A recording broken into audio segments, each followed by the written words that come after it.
จาติว่าเป็นนามก็ลังว่าบาลอนเขียมปลาจาติว่าเป็นต้งเป็นนาปะมีแมงดาก็ลังว่ามีต้นเข้าจาติว่าเป็นเก้าไม้ใหญ่บะมีตกโตก็ลังว่ามีนกเกาเกิดเป็นคนเฮาแล้วบ่มีสินทำพระเจ้าคนเท่าจั่งประมาทดูแควน เจริญปอนเจริญโชคเจริญชัยเจริญมั่งเจริญมีเจริญสรีสวัสดีกับท่านศรัทธาสาธุชนคนดีFCรายการทุกท่านมาพระมาแล้วหนา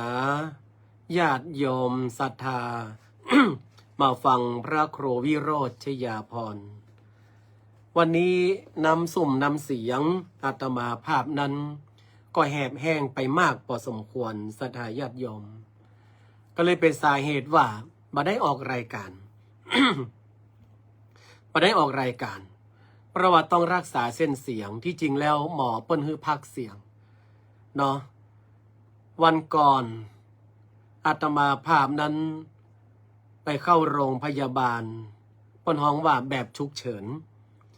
เพราะเดินทางกลับจากม่อนนะโยมแม่พิชยาวงศ์พมิตรแม่พิชยาวงศ์พมิตรเข้ามาแล้วอนุโมทนากับโยมแม่พิชยาวงศ์พมิตรแล้วก็อาจารย์วัฒนีวงศ์พมิตรด้วยเนาะได้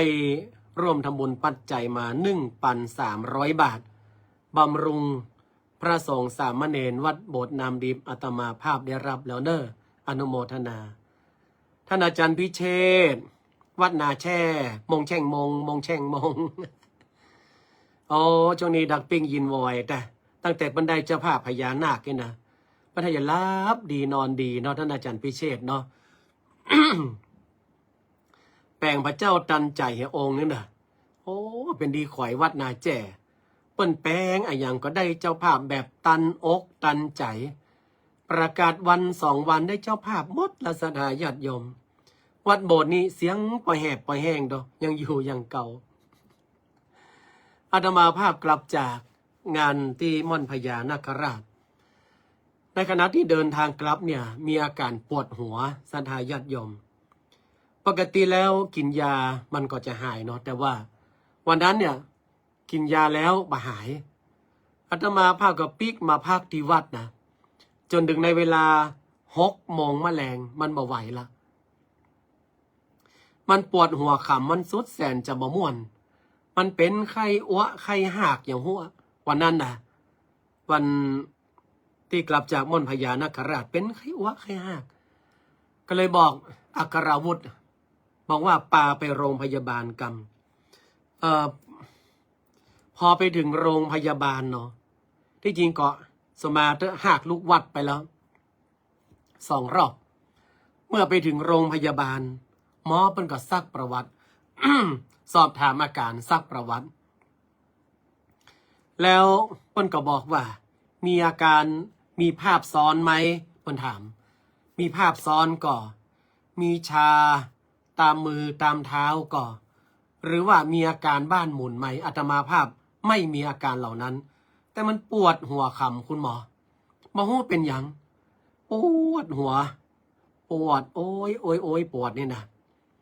หมอเพิ่นก็บอกว่ามีอาเจียนไหมคะอาตมาภาพก็บอกว่า มีอาเจียนอยู่เพิ่นก็เลยฮื้อยามา2-3 ยาอาตมาปิกมาก็มาฉันยาแล้วก็รับสมาธิวันนั้นไม่ได้อาบน้ำ ต้องยอมรับว่าวันนั้นไม่ได้อาบน้ำเพราะว่ากินยาแล้วรับไปเลยแล้วตื่นมาตอนกลางดึกเนาะ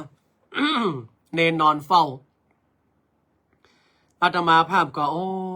ตื่นมาตอนตี 4เพราะว่ามันได้รับตั้งแต่เจ้าตื่นมาตอนตี 4เสียงมันหายอาจจะเป็นเพราะว่าเนนเขาถ้าจะกลัวอาตมาภาพฮ้อนเนาะก็เลยเปิดแอร์เสียงหายศรัทธาญาติโยม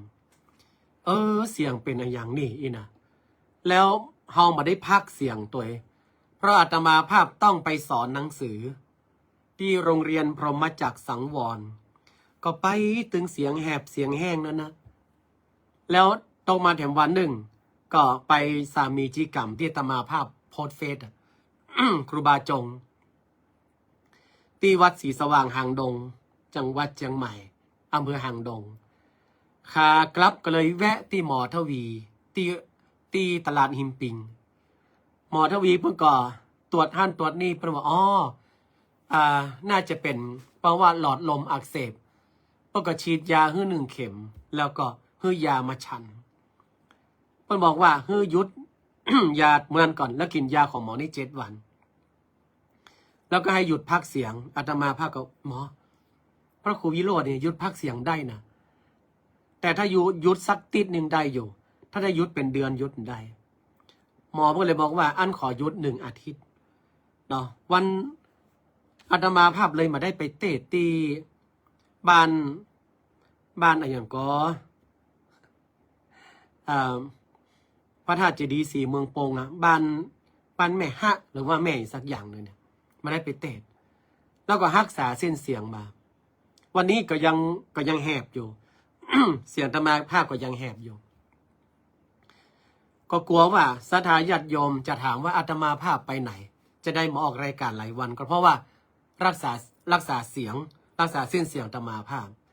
จะกลายเป็นศิริพร อำไพพงษ์อยู่แล้วศรัทธาว่าอาตมาภาพเสียงเหมือนศิริพร อำไพพงษ์นะในวันคล้ายวันเกิดอาตมาภาพเกิดเดือนสิงหาเนาะในวันคล้ายวันเกิดในปีเนี้ยอาตมาภาพตั้งใจว่าอยากจะถวายแท่นธรรมาสน์เพื่อที่จะเป็นแท่นสำหรับองค์ท่องพระปาติโมกข์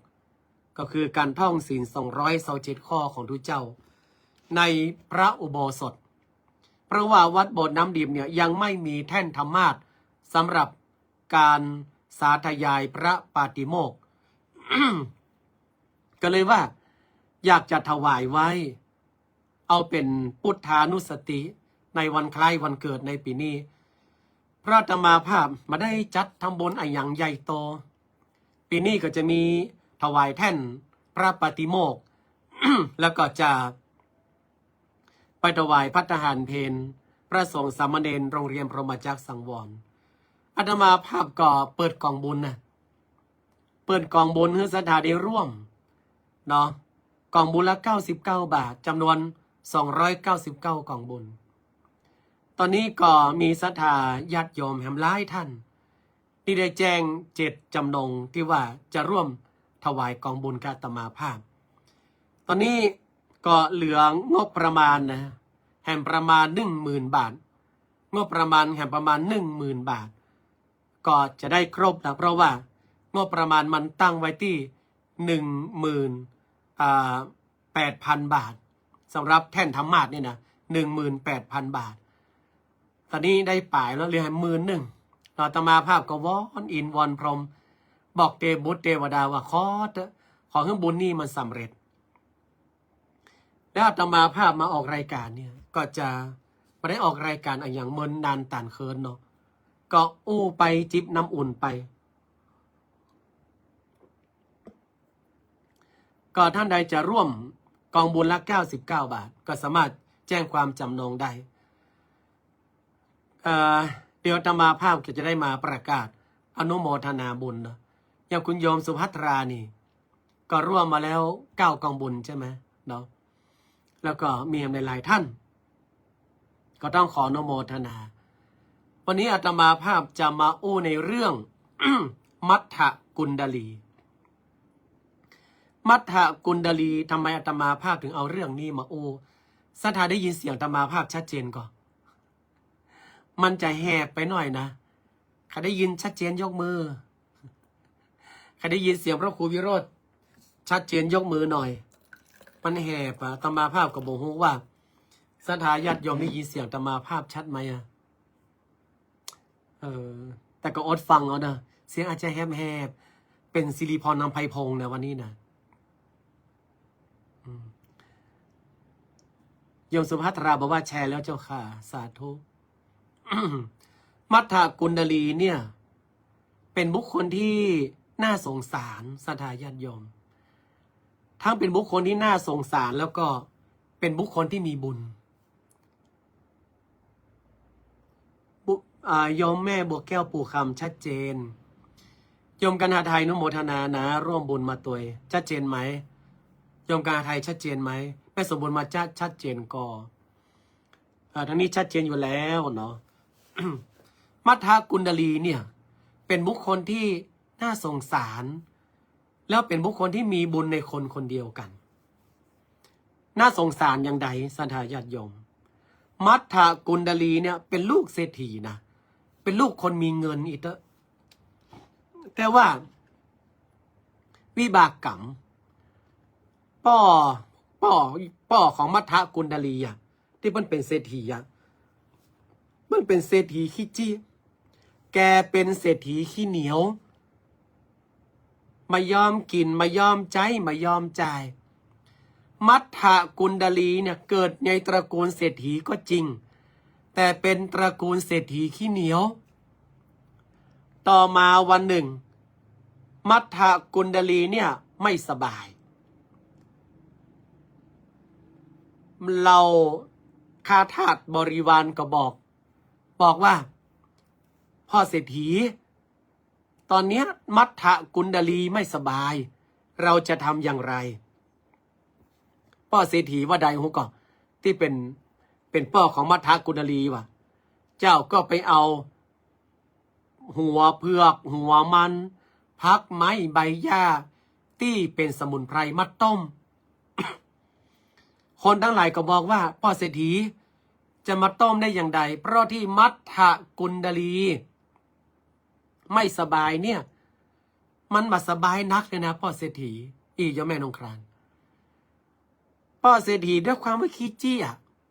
ยังได้ก็ดึงมายอมปามัทธกุณดลีไปหาหมอมายอมใจยาที่มันมีประสิทธิภาพ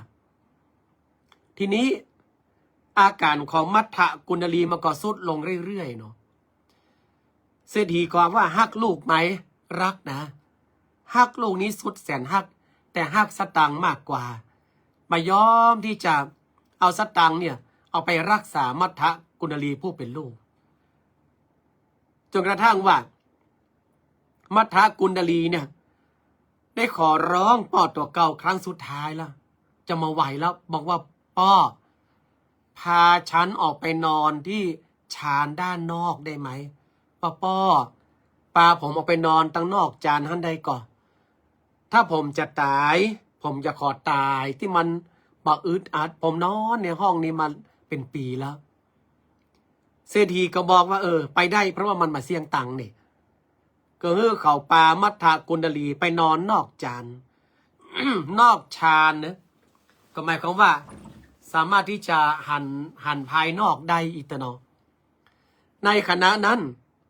พระพุทธเจ้ากำลังอยู่ในพระฌานอยู่ทรงหันว่ามัทธกุณดลีเนี่ยจะต้องตายในวันนี้แต่ว่า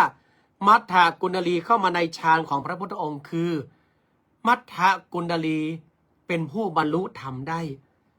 ถ้าหากว่าใจเกิดความศรัทธาในวาระสุดท้ายพระพุทธองค์ก็เลยแซงคิวเลยแต่ที่จะไปโปรดคนนั้นคนนี้1 2 3ต้องไปโปรดมัทธกุณดลีก่อนเพราะว่าอย่างมันจะตายแล้ว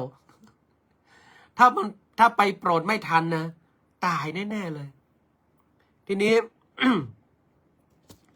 พระพุทธเจ้าก็เสด็จไปยังไม่ได้ทำอะไรคือเสด็จเดินผ่านเฉยๆเดินผ่านเฉยๆมัทธกุณดลีเนี่ยเมื่อเห็นพระพุทธเจ้าสีเหลืองเรืองรองด้วยฉัพพรรณรังสีสีเหลืองเรืองรองด้วยฉัพพรรณรังสีก็เลยชำเลืองตาแลชำเลืองตาแลนะนอนหมดเรี่ยวแรงจะยกมือไหว้เนี่ยยังบ่มี จะยกมือไหว้นี่ไม่มีเรี่ยวแรงแล้วหันหน้าไปทางพระพุทธองค์พระพุทธองค์กับเปล่งฉัพพรรณรังสีวาบวาบวาบวาบมัทธกุณดลีเห็นดังนั้น เกิดความซาบซึ้งทั้งที่ยังไม่ได้ฟังอะไรเลยนะเกิดความศรัทธาอย่างแรงกล้าเกิดความเลื่อมใสในตนตัวของพระพุทธองค์แล้วเกิดในใจว่าสมณะองค์นี้ช่างงดงามน่าเลื่อมใสยิ่งนักหากเรามีกำลังจะเข้าไปกราบและถวายบังคมตอนนี้เราสูญสิ้นกำลังเสียแล้วเราขอ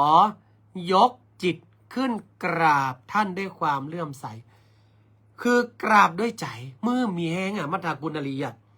กราบด้วยใจพอคิดได้ดังนั้นศรัทธาญาติโยมทั้งหลายมัทธกุณลีคิดได้ดังนั้นพอกราบเสร็จอาตมาภาพกินน้ำก่อนพอกราบเสร็จมัทธกุณลีสิ้นใจตายเลยตายในขณะที่จิตเป็นอะไรจิตเป็นกุศลมัทธกุณลีไปไหนไปเกิดเป็นเทวบุตรอยู่ในสวรรค์ชั้นดาวดึงส์เพียงแค่ยกจิตขึ้นกราบนะเนี่ยเห็นไหมมัทธกุณลีไปเกิดเป็นเทพบุตรบนสวรรค์ชั้นดาวดึงส์ในขณะที่กำลังเสวยความสุขได้ยินเสียงไผ่โมมาให้ฮือฮือเทพบุตรมัทธกุณลีก็พอว่าไพ่มาให้เสียงดังมาถึงสวรรค์ชั้นฟ้าพอไปพอมาฮบเป็นพ่อตัวเก่าเป็นพ่อตัวเองที่เป็นเศรษฐีมาให้ที่หลุมศพมัทธกุณลีฮือมัทธกุณลีก็เลยจะไปช่วยป่อแถลงกายเป็นชายหนุ่มรูปงามเตียวให้มาเหมือนกันให้ดังแต่เศรษฐีก่อนฮือเศรษฐีฮือมัทธกุณลีที่แปลงกายฮือให้ดังแต่เศรษฐีก็เหลียวมาพอว่ามันเป็นไพ่มันมาให้ดังเหรอค่ะมันเป็นไผ่มาให้ดังเหรอค่ะเศรษฐีก็เลยหยุดร้องไห้แล้วก็ถามมัทธกุณลีว่าพ่อหนุ่มเจ้าร้องไห้ทำไมเสียงดังกว่าข้าอีกมัทธกุณลีที่เป็นเทพบุตรแปลงกายมาก็บอกว่าท่านเจ้าขาตัวข้าพเจ้าร้องไห้เพราะว่าตัวข้าพเจ้านั้นอยากจะได้พระอาทิตย์อยากจะได้พระจันทร์เพราะว่ารถของข้าพเจ้าเสียจะต้องเอาพระจันทร์กับพระอาทิตย์มาทำเป็นล้อรถพราหมณ์ก็ไข้หัวแหละเจ้าหนุ่มเจ้านี่เสียสติไปแล้วหรือเจ้าเนี่ยจะเอาพระอาทิตย์กับพระจันทร์มาทำเป็นล้อรถได้อย่างไรถ้าเจ้าไม่โง่เจ้าก็บ้าแน่ๆเลยพ่อหนุ่มเนี่ยป้อเศรษฐีนะไข้หัวมัทธกุณลีที่แปลงกายลงมาเนี่ยก็เลยอู้ว่าแล้วท่านล่ะท่านร้องไห้ทำไมท่านร้องไห้แล้วคนตายจะฟื้นมาไหมไม่ต่างอะไรกับเราที่ต้องการพระอาทิตย์กับพระจันทร์มาทำเป็นล้อรถของเราไม่ต่างกันเลยถ้าท่านไม่โง่ก็คงบ้าเหมือนข้านี่แหละแล้วไข้หัวนะเทวดาแปลงให้ค่ะนะเศรษฐีนั่นก็สะดุ้งฮึกเอากูมาให้นี่เป็นเดือนป่ายกูก็มาหันมัทธกุณลีลูกกูเนี่ยบุญออกหลุมนี่มามันจะเป็นยังบ้าตัวนี้ว่าแท้กะให้มาเดือนป่ายมาดักกับมัทธกุณลีที่ว่าเปิ้นตายแล้วเป็นเทวบุตรนี่นะมาช่วยป่อวันนี้ดังนั้นพราหมณ์ที่เป็นเศรษฐีก็หยุดร้องไห้แล้วก็บอกว่า พ่อหนุ่มเจ้าเป็นใครล่ะทำไมเจ้าถึงพูดได้ลึกซึ้งยิ่งนัก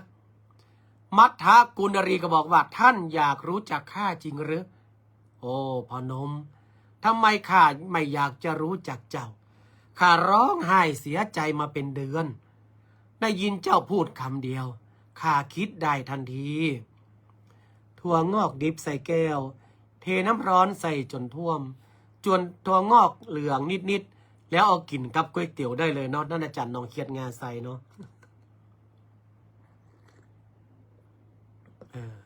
เพื่อก็บอกสูตรมาอ๋อ3-4 ครั้ง มัทธกุณดลีได้ยินดังนั้นก็เลยกลับร่างให้เป็นมัทธกุณดลีแต่อยู่ในรูปของเทพบุตรนะอยู่ในรูปของเทพบุตรมัทธกุณดลีแปลงร่างกลับร่างเดิมพราหมณ์นั้นก็ได้บอกว่ามัทธกุณดลีลูกพ่อทำไมเจ้าถึงงดงามแข็งแรงเช่นนี้ทำไมเจ้าถึงงดงามแข็งแรงเช่นนี้ไม่เหมือนกับอยู่กับพ่อเจ้าเป็นแต่โรคเป็นแต่ไม่มีเรี่ยวแรงมัทธกุณดลีบอกว่าพ่อจ๋า พ่อจำได้ไหมที่ฉันขอพ่อไปนอนที่ชานเรือนพระพุทธองค์ทรงเสด็จมาลูกได้ชำเลืองตาเห็นแล้วยกจิตขึ้นกราบแล้วลูกก็เสียชีวิตไม่ใช่เป็นความผิดของพ่อแต่มันเป็นวาระสุดท้ายของลูกลูกไม่โกรธพ่อเลยลูกไม่โกรธใดๆเลย ลูกนั้นได้หลุดพ้นจากสภาวะที่เป็นกายหยาบเข้ามาสู่ความละเอียดอ่อนเพราะว่าน้อมจิตเลื่อมใสในพระพุทธเจ้าพราหมณ์คนนั้นได้ยินโอ้แต่กะก็เลยเข้าไปหาพระพุทธเจ้าพระเจ้าบอกว่าจริงเป็นความจริงพราหมณ์คนนั้นอาศัยธรรมะเนี่ยแม่เชื่อนอาศัยธรรมะเนี่ยเข้ามาดับความทุกโศกในใจเพราะว่าถ้าหากว่ามัทธกุณดลีไม่ตายก็คงจะต้องทรมานเพราะว่าความตระหนี่ของตัวเองแล้วพอมาคิดมาดูว่ามัทธกุณดลีมีความเป็นอยู่ที่สุขสบายร่างกายสมบูรณ์ผ่องใสก็เลยวางใจคลายโศกเศร้าแล้วก็เข้าหาธรรมะฟังธรรมจากพระพุทธเจ้านี่คือ เรื่องมัทธกุณดลีบุคคลผู้มีจิตเลื่อมใสในพระพุทธเจ้าแม้เป็นวาระสุดท้ายของชีวิตกล่าวไว้สาครับหลวงพ่อกินน้ำอุ่นเห็นไหมฉะนั้นแม่จะเอื้อนความเศร้าโศกเสียใจมันมีในตัวทุกคนที่เราพลัดพรากจากบุคคลหรือว่าแม้กระทั่งว่าเป็นสิ่งของอันเป็นที่รัก แต่ว่าเราต้องเข้าใจในกฎของธรรมชาติไม่จากเป็นก็จากตายเราพบเพื่อจากอยู่แล้วฉะนั้นสิ่งที่เราจะทำได้นั่นก็คือการดำรงชีวิตของเราให้มีความสุขตามฐานะอาศัยธรรมะของพระพุทธเจ้าเข้ามาขัดเกลาจิตใจเหมือนกับเศรษฐีพ่อของมัทธกุณดลี ที่ร้องไห้เสียใจมาเป็นแรมเดือนคิดว่าเป็นเพราะตัวเองเป็นเพราะสิ่งนั้น เป็นเพราะสิ่งนี้ทำให้ลูกของตัวเองต้องตายสุดท้ายแล้วไม่มีใครที่หนีสิ่งต่างๆเหล่านี้ได้พ้นดังนั้นเป็นกำลังใจให้กับแม่เจ้าเอื้อนศรีนินด้วยเนาะเอาละสดาญาติโยมท่านสาธุชนทุกท่านอาตมาภาพได้เล่าเรื่องมัทธกุณดลีหวังว่าจะเป็นสิ่งที่ไปฉุดรั้งให้เรานั้นเข้าใจชีวิตมากขึ้นแล้วก็เราจะได้ดำเนินชีวิตต่อไปในแบบฉบับที่เป็นเราสร้างบุญสร้างกุศลกันต่อไปแล้วชีวิตของเรานั้นเนี่ยมันก็ต้อง ดำเนินไปจนกว่าจะถึงเวลาของเราใช่ไหมแม่ชะเอื้อนรู้ว่ามันยากนะแต่ว่าชีวิตของเราก็จะต้องเดินต่อไปอีกไม่นานละครของเราก็จะจบลงเหมือนกับของคนอื่นๆเช่นเดียวกันแต่ก่อนที่ละครโรงของเราที่มันจะปิดฉากลงนั้นเราปิดฉากเหมือนมัทธกุณดลีได้ไหมเราปิดฉากลงแบบมัทธกุณดลีไม่ให้มีความทุกโศกไม่ให้มีความทุกข์ใจเราต้องมีแต่ความแช่มชื่นใจโรงละครของเราก็จะปิดแบบสมบูรณ์แต่ของคนอื่นเนี่ยเราไม่สามารถที่จะไปปิดโรงละครให้เขาได้เพราะมันเป็นโรงละครชีวิตของใครของมันเพียงแต่ว่าเรานั้นสามารถที่จะปิดโรงละครชีวิตของเราได้เราถือเอามัทธกุณดลีเราต้องคิดอยู่เสมอ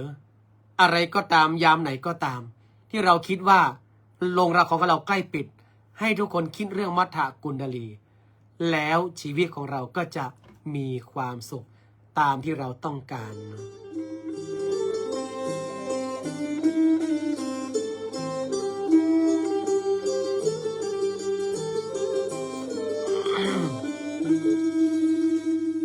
อันความตาย